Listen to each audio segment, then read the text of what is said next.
आज हम लोग भारत के विश्व गुरु बनने की कहानी को समझते हैं कि जो हमारा प्यारा भारत है वो विश्व गुरु कैसे बन रहा है। तो उसके बारे में एक चर्चा करते हैं।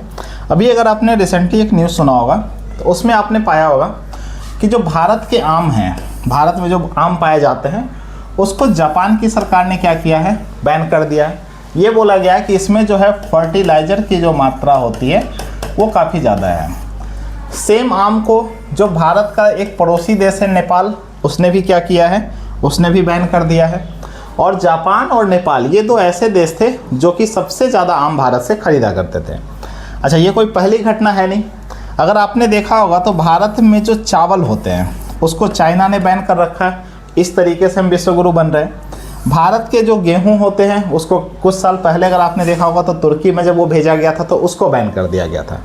तो ये तो है, ये देखा जाए तो हमारा जो कृषि एक्सपोर्ट है अब वो भी हमारा घटना स्टार्ट हो गया है, क्योंकि कई सारे देश क्या कर रहे हैं, इस पर भी प्रतिबंध लगा रहे हैं। उसके बाद अगर आप देखोगे तो कई सारे जो टीवी के प्रवक्ता हैं वो क्या बोलते हैं कि महंगाई जो है, पेट्रोल के दाम बढ़ गए, गैस के दाम बढ़ गए, तो महंगाई जो है वो थोड़ी सी ही बढ़ी है।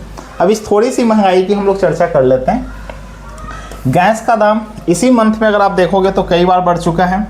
गैस का दाम फिर से, अभी तक तो सब्सिडीज़ गैस जो मिल रहा था उसकी संख्या भी घटा करके कितनी कर दी गई है कि अब आपको केवल 4 LPG सिलेंडर तक ही सब्सिडी दी जाएगी। भारत के 1% लोगों के पास क्या है, भारत का 40% धन है। जबकि आर्टिकल 39 में अगर आप पढ़ोगे तो आर्टिकल 39 क्या बोलता है कि हम धन का सम वितरण करेंगे, और मोदी जी सारा धन उठा करके किसी न किसी एक व्यक्ति के पास ही पहुंचा रहे हैं। भारत के 19% बच्चे हैं जो थोड़े से कुपोषित हो गए, जिन्होंने भी बोला था कि थोड़ी सी महंगाई बढ़ी है, तो मात्र 19% बच्चे ऐसे हैं जो कुपोषित हैं अभी।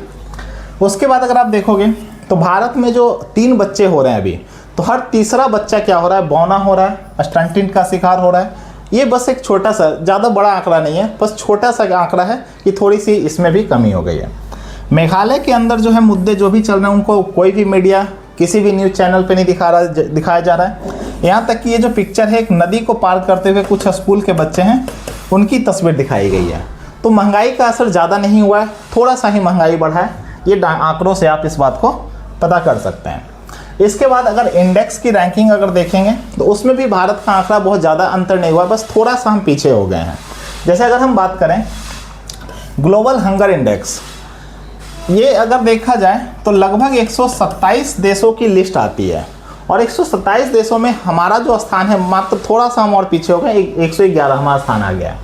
वर्ल्ड हैप्पीनेस इंडेक्स 2024, ये जबकि मैं 2023 का आपको डाटा दिखा रहा हूँ। 2024 के अंदर आप देखोगे तो हैप्पीनेस के मामले में भी हम लोग कितने हैं, बस थोड़े से पीछे हैं, 126 पर आते हैं।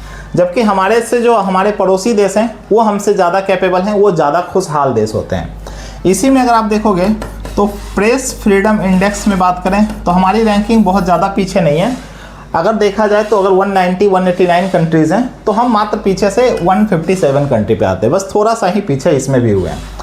जीडीपी पर कैपिटा इनकम की बात कर लें तो भारत का पड़ोसी देश है भूटान, वहाँ पे ये सारे देश ऐसे हैं जो लगभग बैंक करप्ट हो चुके हैं।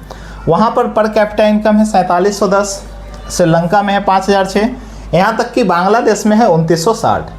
भारत के अंदर पर कैपिटा इनकम है 2812। तो पर कैपिटा इनकम के भी मामले में देखा जाए तो हम बहुत ज़्यादा पीछे नहीं हुए हैं, बस थोड़ा सा पीछे हुए हैं। ये आपकी मीडिया रिपोर्ट के अनुसार है। तो देखा जाए तो इस तरीके से हम लोग बोल सकते हैं, पर कैपिटा इनकम अगर हम बात करें तो इस तरीके से हम लोग बोल सकते हैं कि भारत बहुत ज़्यादा पीछे नहीं हुआ है, बहुत थोड़ा बहुत पीछे हुआ है। बाकी अपनी आप जो राय है वो कमेंट बॉक्स में ज़रूर लिखिए।